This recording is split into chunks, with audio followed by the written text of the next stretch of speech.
Hi friends, welcome to as home. Today நம்ம வீடியோவில் என்ன பார்க்கலான்னா, ஈவினிங் டைம் சாப்பிடக்கூடிய ஹெல்த்தியான அரிசி மாவு தட்டை எப்படி செய்யலான்னு பார்க்கலாம் வாங்க. இது குழந்தைகளுக்கு நம்ம ஒரு 15 நிமிஷத்தில் ஈஸியாக செய்யக்கூடிய ஸ்நாக்ஸ் ரெசிபிங்க.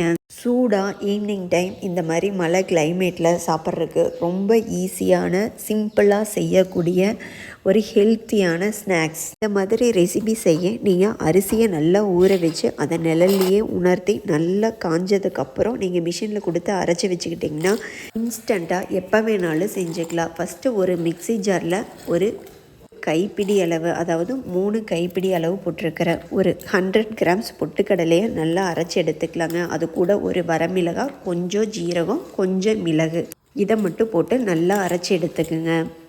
பாருங்கள், இந்த மாதிரி ரொம்ப நைஸாக இல்லாமல் லைட்டாக நமக்கு அந்த வாயில் ஜீரகம்லாம் வரணும். அந்த தட்டையில் அது இருந்தால் தான் கொஞ்சம் டேஸ்ட் நல்லாயிருக்கும். ஜீரகம், மிளகு எல்லாமே லைட்டாக வாயில் படுற மாதிரி அரைச்சி எடுத்துக்கோங்க. இப்போ அரிசி மாவு 200 கிராம், அதுக்குள்ளே நம்ம அரைச்சி வச்சுருக்கிற பொட்டுக்கடலை மாவு, கொஞ்சம் உப்பு, ஓமம், கொஞ்சம் தேவையான அளவு தண்ணி விட்டு நல்லா பிசைஞ்சுக்குங்க. கூடவே கொஞ்சம் சோடாப்பூ போட்டுக்குங்க, சமையல் சோடா. சும்மா ஒரு பிஞ்ச் போட்டால் போதும்.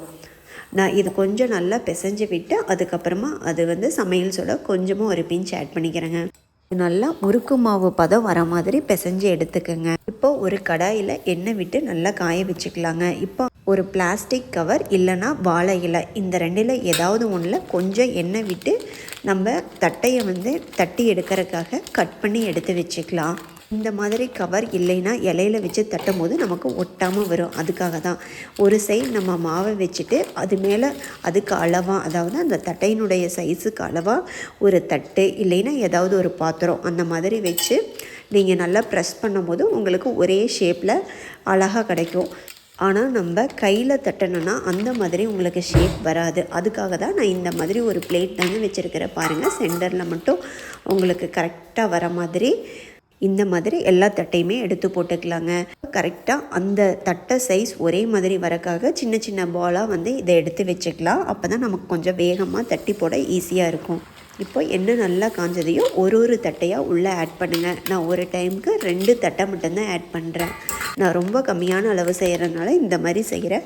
அதிக அளவு நீங்கள் செஞ்சிங்கன்னா அதிகமான எண்ணெய் விட்டு கொஞ்சம் ஒரு 10 தட்டை அந்த மாதிரி ஒன்றா இது பண்ணிக்கிற மாதிரி செய்யுங்க. ஆனால் எந்த ஒரு ஸ்நாக்ஸ் ரெசிபியுமே ஃபஸ்ட் டைம் செய்யும் போது முடிஞ்ச அளவுக்கு எவ்வளோ கம்மியாக செய்ய முடியுமோ, அதாவது 1 டேலேயே சாப்பிட்டு முடிக்கிற மாதிரி ஸ்நாக்ஸ் செஞ்சு பாருங்கள். ரொம்ப பர்ஃபெக்டாக நல்லா வந்ததுன்னா மட்டும் நீங்கள் செகண்ட் டைம் அதிகமாக செய்யுங்க. இந்த தட்டையை நல்லா 2 பக்கம் வேகிற மாதிரி திருப்பி போடுங்க. அப்போ தான் 2 பக்கம் நல்லா வேகும். இல்லைன்னா ஒரு சைடு பதமாகவும் இன்னொரு சைடு நல்லா கிறிஸ்பியாகவும் வந்துடும். இந்த மாதிரி நல்லா கோல்டன் ப்ரௌன் வந்ததையும் நீங்கள் எடுத்துக்கலாங்க.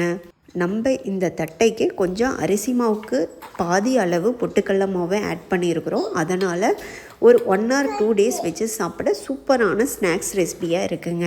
நீங்கள் கடையில் வாங்குற மாதிரி தட்டை நல்லா கிறிஸ்பியாக ரொம்ப நாள் வச்சு சாப்பிட்ணுன்னா கடலை மாவு இல்லைன்னா பொட்டுக்கடலை மாவை அதிகமாக ஆட் பண்ணாதீங்க. கம்மியான அளவை ஆட் பண்ணி அரிசி மாவை அதிக அளவு வச்சு நீங்கள் செய்யுங்க. அப்போ தான் அந்த மாதிரி ரொம்ப கிறிஸ்பியாக வரும். இதோட டேஸ்ட் ரொம்பவே சூப்பராக இருக்கும். வீடியோ பிடிச்சிருந்தால் லைக் பண்ணிவிட்டு சப்ஸ்கிரைப் பண்ணிடுங்க. தேங்க்யூ.